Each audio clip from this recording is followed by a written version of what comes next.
Hello friends.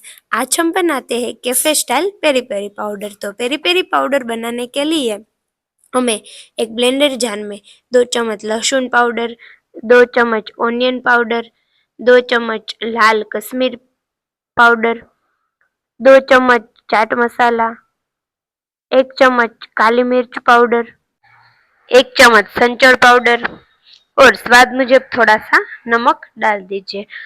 ऊपर से थोड़ा से शुगर पाउडर और ओरेगानो और चिली फ्लेक्स डाल के सबको अच्छी तरह से ब्लेंडर जार में पीस लीजिए। तो रेडी है हमारा पेरी पेरी मसाला। आप इसको किसी भी स्नैक्स के साथ ऊपर से डाल सकते हो और बच्चों को दे सकते हो। तो मार्केट जैसा है पेरी पेरी मसाला रेडी है। अगर मेरी ये वीडियो आप सभी को पसंद आए तो मेरी चैनल को लाइक शेयर एंड सब्सक्राइब करना। Thank you for watching.